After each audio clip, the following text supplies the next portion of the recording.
Bismillahirrahmanirrahim. Alhamdulillahilladzi arsala rasulahu bil huda wa dinil haqq liyudhhirahu 'ala ad-dini kullih walau karihal musyrikun walau karihal kafirun. Wa asyhadu an la ilaha illallah wahdahu la syarikalah wa asyhadu anna Muhammadan abduhu wa rasuluh sallallahu alaihi wa ala alihi wa sahbihi wa man tabi'ahum bi ihsanin ila yaumiddin, amma ba'du. Baik, alhamdulillah, segala puji bagi Allah Subhanahu wa taala. Kita tak henti-hentinya memuji Allah Azza wa Jalla, karena dialah zat yang paling berhak dan paling pantas untuk dipuji. Dengan nikmat-nikmatnya lah segala kebaikan menjadi sempurna. Di antara bentuk kebaikan dan nikmat yang Allah berikan kita saat ini, kita masih bisa merasakan manisnya beribadah kepada Allah Azza wa Jalla. Allah jaga keimanan kita, Allah jaga keislaman kita, dengan Allah mudahkan langkah kita untuk sholat subuh berjamaah. Kemudian kita lanjutkan dengan kajian tauhid. Semoga ini semuanya menjadi sebab Allah hapuskan dosa-dosa kita, Allah angkat derajat kita, dan Allah senantiasa memberikan taufik untuk kita semuanya di dunia maupun di akhirat. Amin Allahumma amin. Baik, kita akan lanjutkan ya kajian kita. Masih muqaddimah ya, masih muqaddimah kitab Salasatul Usul atau Usul Salasa. Kemarin kita sampaikan tentang apa hasil atau buah kita mempelajari usul salasa. Nah, terus apa lagi? Terus apa lagi? Keistimewaan. Iya. Udah dibahas. Keistimewaan kitab ini. Kelebihan kitab ini. Sudah belum? Belum ya? Belum tapi. Belum bahas hasilnya. Iya, belum ya. Iya.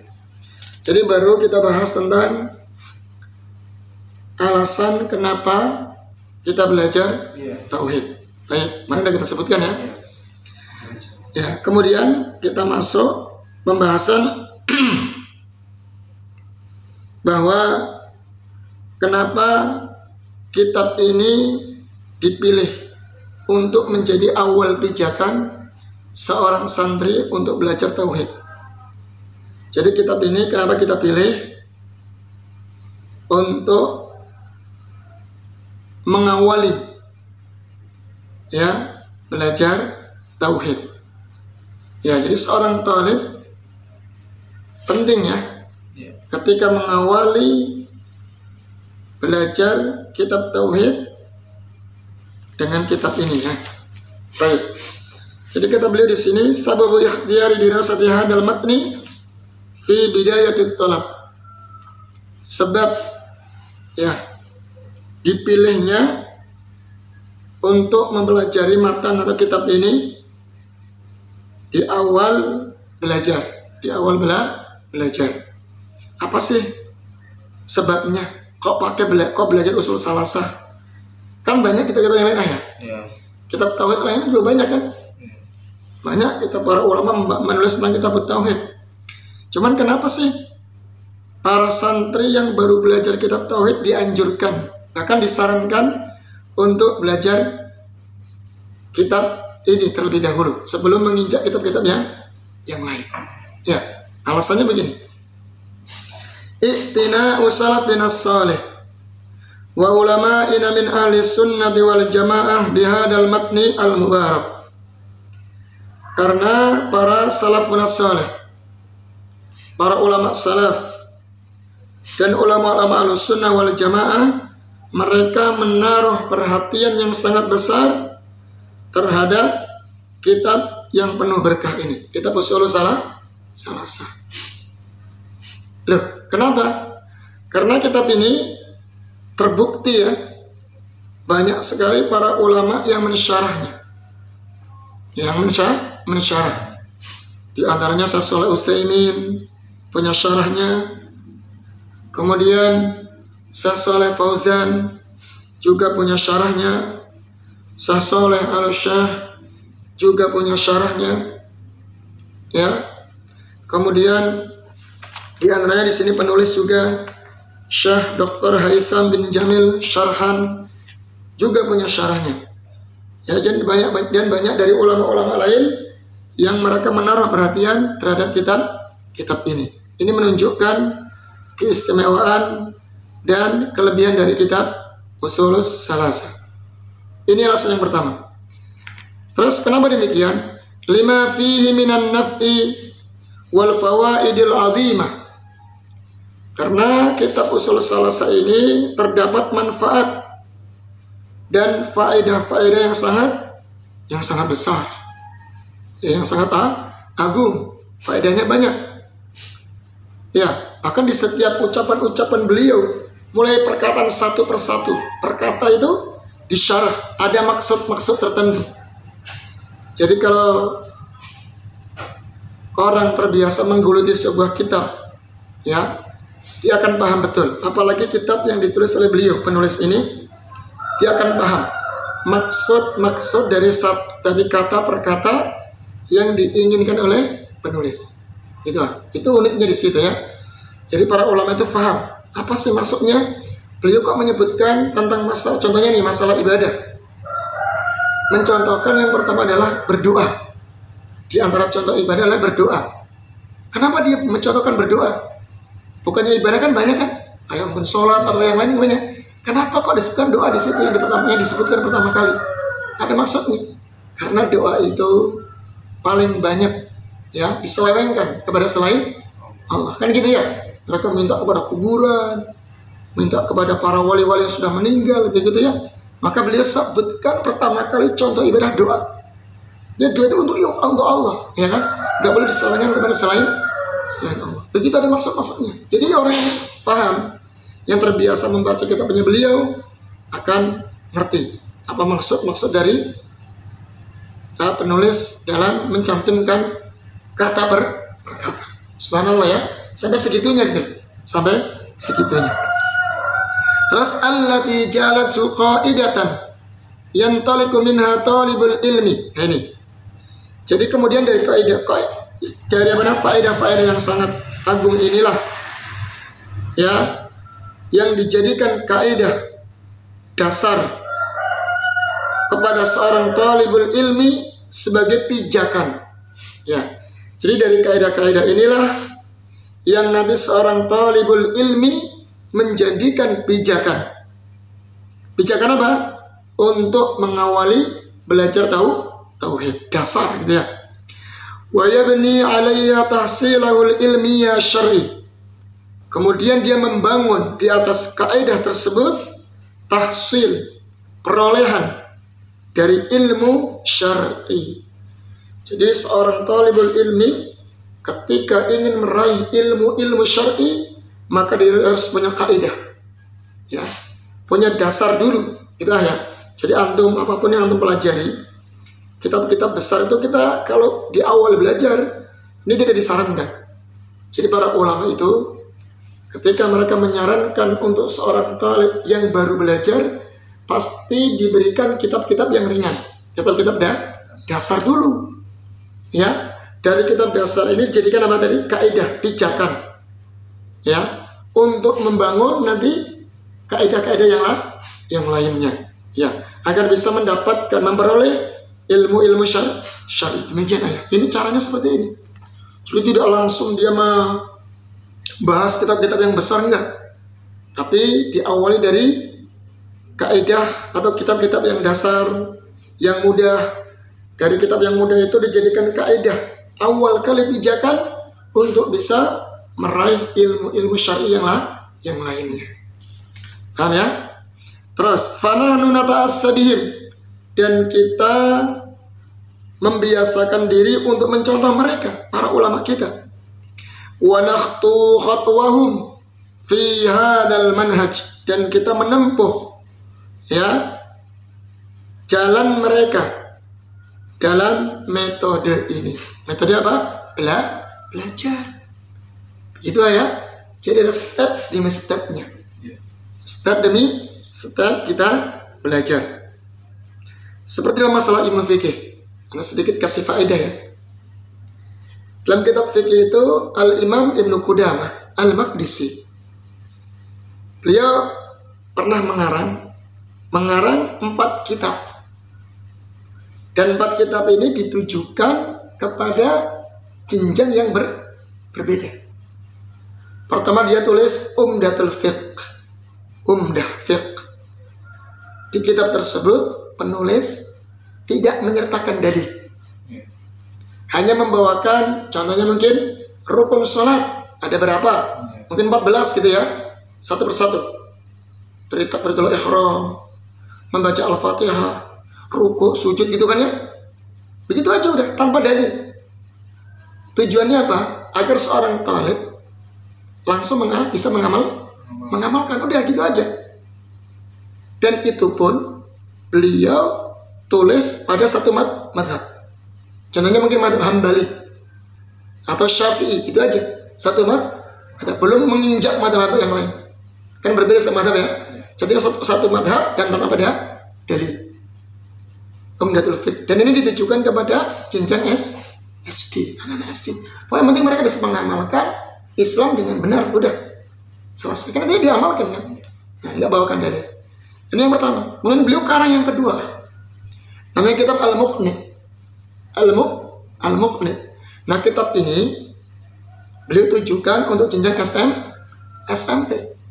Nah di kitab ini mulai ada perluasan sedikit, dibawakan dalil, tambahkan dalil, walaupun mungkin masih satu madhab, masih satu Hambali atau Syafi'i gitu ya, begitu. Tapi sudah pakai dalil, karena anak SMA sudah mulai nalar kan, penasaran, mana dalilnya nih, kok disuruh begini kan gitu kan. Nah khawatir dia nanya seperti itu, nah ini dalilnya kan gitu.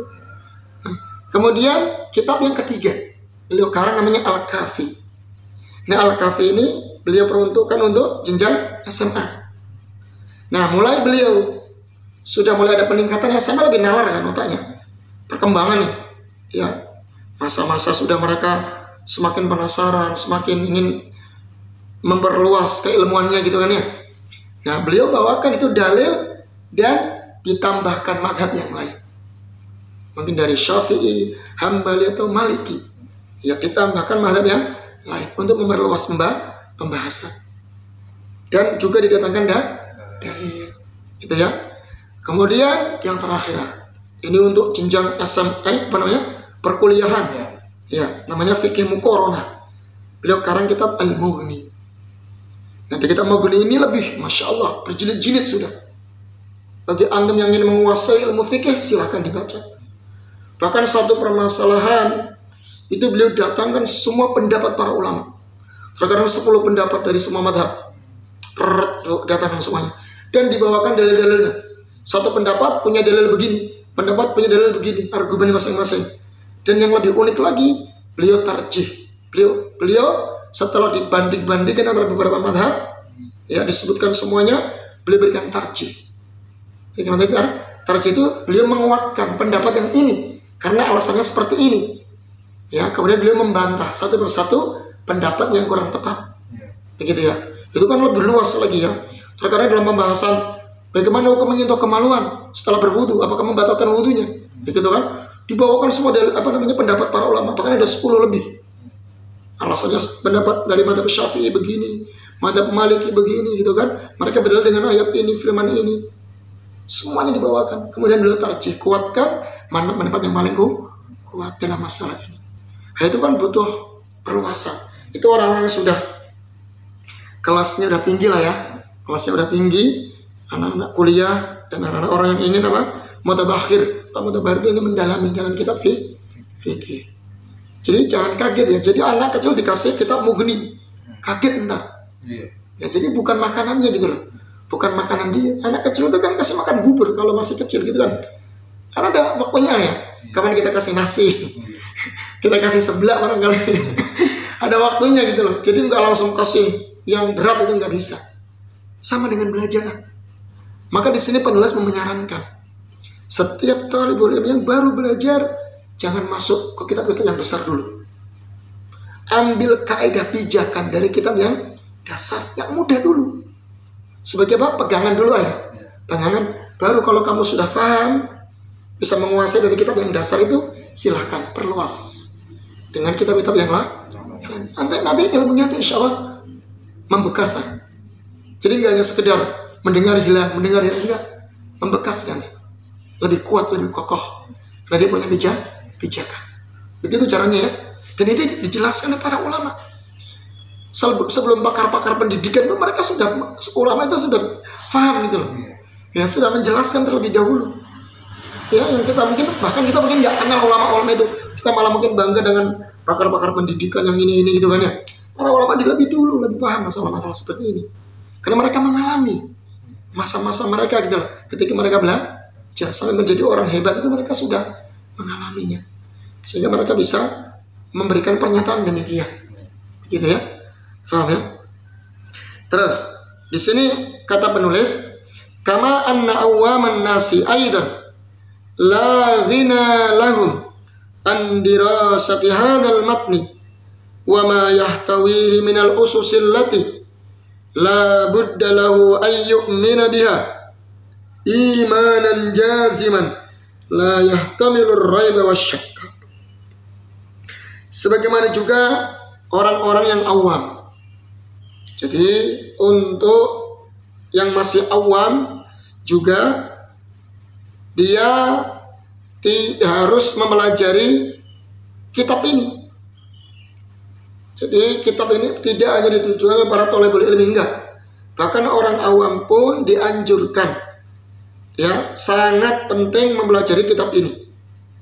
Dan apa yang terkandung dari asas dasar-dasar yang harus diimani dengan iman yang pasti, yang tidak ada keraguan di dalamnya, ya, tidak ada keraguan di dalamnya. Jadi karena tentang masalah rukun iman, nanti beliau jelaskan juga rukun Islam, ya, tentang siapa Allah, siapa Nabi Muhammad, apa agama Islam yang sebenarnya. Jadi dasar banget itu loh. Makanya orang awam itu juga diperlukan, juga harus tahu, belajar tentang kitab ini. Itu tidak hanya untuk para santri, bukan, atau seorang yang sudah paham tentang agama, enggak. Bahkan orang awam dianjurkan belajar agar minimal dia tahu siapa Rabbnya, siapa Nabi Muhammad, apa agama Islam itu yang sebenarnya yang dibawa oleh Rasulullah, kan begitu. Nah, ini alasan kenapa terpilihnya kitab ini untuk kita pelajari, ya. Kemudian poin yang selanjutnya, keistimewaan kitab ini atau matan usul salasa. Anda harus tahu keistimewaannya, karena kita sebelum belajar harus paham betul ini. Sebelum kita awali mendalami isi kitab, kita harus paham betul apa sih keistimewaan kitab ini. Yang pertama, as-suhulatu wal wuduh.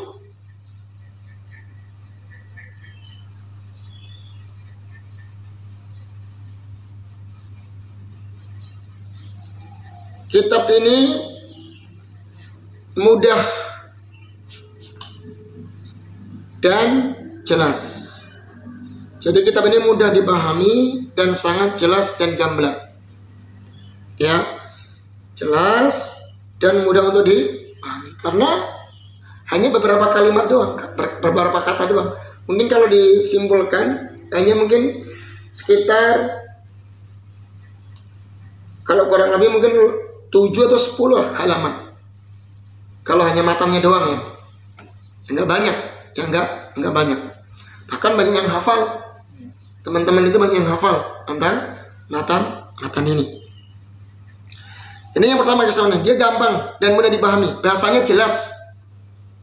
Ya, bahasanya jelas dan mudah dipahami. Yang kedua, alasan yang kedua atau keistimewaan yang kedua, dzikrul masail makrunatan bid dalil penulis membawakan atau menyebutkan masalah-masalah yang disertai dengan dalil.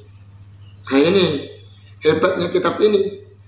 Tidak hanya dengan pendapat sendiri, asumsi sendiri, tidak. Tapi penulis apa? Sertakan dalil. Saya ngomong itu, ini ada dalilnya. Permasalahan ini dalilnya. Ya, tentang masalah Rob itu siapa? Ini dalilnya. Begitulah. Setiap ucapan beliau itu nggak lepas dari dalil. Artinya beliau itu sangat dari hati. Dan beliau juga menjaga diri dari omongan-omongan kosong yang tidak ada gunanya. Ya, karena ilmu yang sejati adalah ilmu yang berlandaskan dalil. Apapun yang dibawakan pernyataan oleh beliau, pasti boleh bawakan dalilnya. Ini yang pertama. Yang kedua ya.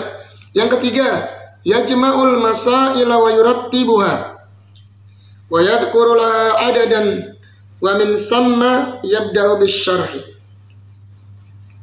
Kemudian penulis mengumpulkan permasalahan-permasalahan. Yang kedua, penulisnya mengumpulkan permasalahan-permasalahan dan menyusunnya dengan rapi gitu ya. Dan menyebutkan beberapa dari permasalahan tersebut. Kemudian beliau jelaskan secara detail satu persatu. Jadi pertama ini ya, beliau globalkan dulu permasalahannya. Ya, dikumpulkan permasalahan secara global. Kemudian beliau sebutkan satu persatu, ya, beliau jelaskan satu persatu secara terperinci.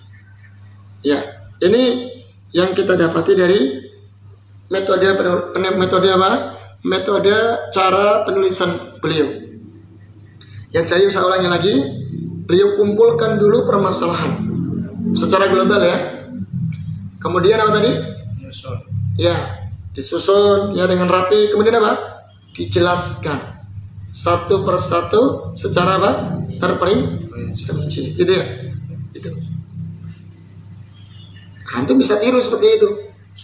Diglobalkan dulu permasalahannya apa secara umum, disebutkan ya macam-macam dari permasalahan tersebut, lantas dijelaskan satu persatu secara terperinci, gitu ya. Itu kitab itu seperti ini, metodenya seperti itu, keistimewaannya. Yang keempat, istimewaan yang keempat,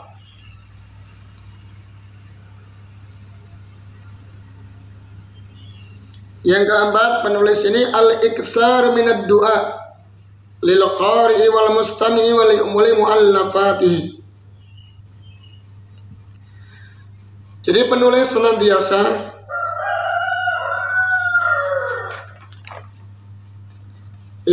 senantiasa mendoakan pembaca dan orang yang mendengarkan tulisan-tulisan beliau. Masya Allah ya. Ini keistimewaannya. Jadi beliau senantiasa mendoakan bagi pembaca ya, dan orang yang mendengarkan tulisan-tulisan beliau. Nanti kita berjumpai. Seperti beliau mengatakan, "I'lam rahimakallah." Semoga Allah merahmatimu, semoga Allah merahmatimu. "I'lam arsyadakallah." Semoga Allah membimbingmu. Seperti itu. Jadi sebelum masuk pembahasan didoakan dulu. Supaya apa? Kita sebagai seorang pembaca kitab tersebut senang kan? Ya. Ada rasa, enak didoakan ya, senang banget ya. Kita semakin apa? Semakin penasaran, semakin cinta dengan penulisnya. Dengan cinta inilah kita semakin apa? Semakin untuk belajar. Itu cara metode. Itu metode juga cara menyampaikan ilmu. Didoakan dulu. Ikhwani fiddin, rahimani wa rahimakumullah. Semoga Allah merahmatiku dan merahmati kalian semuanya. Semoga Allah memberikan taufik kepada kalian semuanya. Berarti kan ada unsur kasih sayang di situ ya. Nah itu unsur kasih sayang, karena agamanya agama kasih sayang ya. Agama kasih sayang. Begitu cara menyampaikan ilmu. Jadi tidak dengan apa? Metode-metode yang kasar, tidak. Metode yang lemah lembut, ya, dengan doa, ya, dengan kalimat-kalimat yang lembut, sehingga orang itu lebih mudah untuk menerima dakwah, ya, menerima dakwah. Kemudian poin yang selanjutnya, ya, bahwa usul salasah ini kemarin sudah kita bahas, ya. Apa ringkasan dari 3 pertanyaan dari malaikat di alam kubur? Apa itu? 3 pertanyaan apa itu? Tentang man rabbuka, siapa Rabbmu? Terus yang kedua, ya, man nabiyuka, siapa nabimu? Yang ketiga, waman wama dinuka, dan apa agamamu. Itu ya, tentang itu. Ayo. Kemudian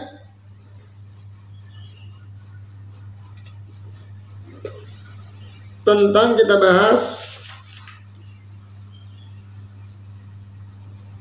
buah, udah belum? Buah. Iya. Mempelajari usul salah adalah buah hasil. Udah. Hah? Buah hasil udah. Udah ya? Udah, ya. Apa itu?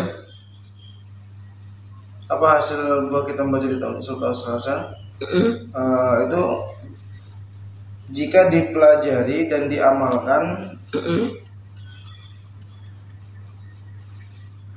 dengan benar, ya, dan didakwahkan kepada orang lain, kemudian bersabar, maka Allah akan mudah menjawab pertanyaan malaikat dalam kubur. Ya, jadi jika kita mempelajari usul salasah dengan benar, ya, artinya bisa mengamalkan, mendakwahkan setelah sabar di atas ilmu, amal, dan dakwah, insya Allah, kata penulis apa? Kita bisa menjawab pertanyaan malaikat di alam kubur. Baik.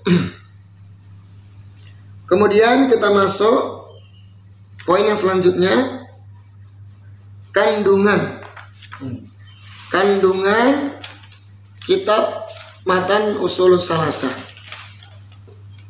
Ya, apa saja sih kandungan dari kitab ini? Secara umum, ya, dan antum ada gambaran nanti. Jadi secara umum di kitab Usul Salasah ini ada 5. Ada 5 poin pembahasan, atau terbagi menjadi 5 poin, ya, ya.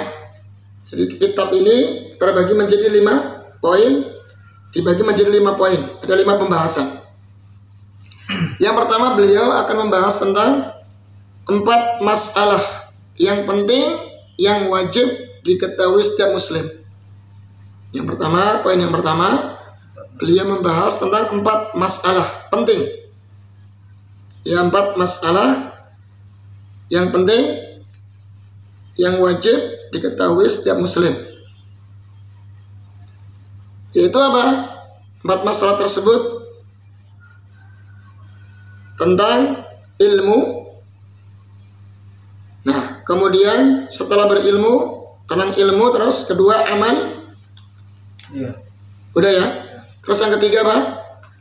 Berdakwah. Yang keempat bersabar. Nah, ini 4 masalah ini itu, ya. Ilmu, amal, dakwah, dan sabar. Dan ini tertuang dalam surat Al-Asr. Semuanya, ya. Ada dalilnya. Jadi beliau mengatakan wajib mempelajari 4 masalah ini, yaitu ilmu, amal, dakwah, dan sabar. Ini tertuang dalam surat Al-Asr. Wal asri itu semua ada dalilnya dari surat Al-Asr. Kemudian poin atau bagian yang kedua dari isi kitab Usul Salasah, beliau akan di poin yang kedua ini beliau akan menyebutkan 3 masalah penting. Yang pertama kan 4 masalah, ya. Yang kedua, poin yang kedua adalah 3 masalah penting. Apa itu 3 masalah penting? Yang pertama tentang tauhid rububiyah dan asma wa sifat. Kemudian yang kedua, tentang tauhid uluhiyah. Beliau akan jelaskan tentang tauhid uluhiyah. Kemudian yang ketiga tentang al-bara'atu minasyirki wa ahlihi, Yang ketiga, ketika seseorang sudah bertauhid, maka wajib bagi dia berlepas diri dari kesyirikan dan pelakunya. Ya, saya ulangi lagi. Di poin yang ketiga, penulis akan menjelaskan tentang 3 permasalahan. Yang pertama tentang tauhid rububiyah dan asma wa sifat. Yang kedua tentang pembahasan tauhid uluhiyah. Yang ketiga tentang pembahasan bahwa setelah orang yang bertauhid maka wajib berlepas diri dari kesyirikan dan pelakunya dengan hati, lisan maupun anggota badan. Nah, ini ya, ini poin yang kedua dari isi kitab ini. Kemudian poin yang ketiga dari isi kitab ini, ya, tentang pentingnya mempelajari tauhid. Tentang pentingnya mempelajari tauhid. Apa itu?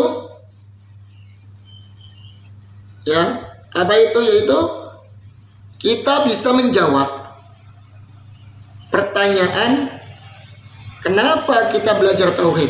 Ini ya. Jadi kalau ada orang yang nanya, kenapa sih kita harus belajar tauhid? Maka di poin yang ketiga inilah penulis membawakannya. Ya, tentang pentingnya mempelajari tauhid. Karena masih banyak dari kalangan kaum muslimin itu sendiri, mereka belum paham tauhid yang sebenarnya dibawa oleh Rasul Shallallahu Alaihi Wasallam. Baik, sekarang masuk poinnya berapa? Keempat. Isi kandungan dari kitab Ushul Salasah. Jadi poin yang keempat, ini beliau ingin membahas ya tentang 3 landasan utama. Masuk ke inti tadi ya, inti pembahasannya ya.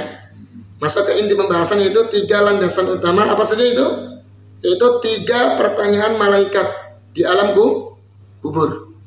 Tentang 3 pertanyaan malaikat di alam kubur atau pertanyaan di alam kubur.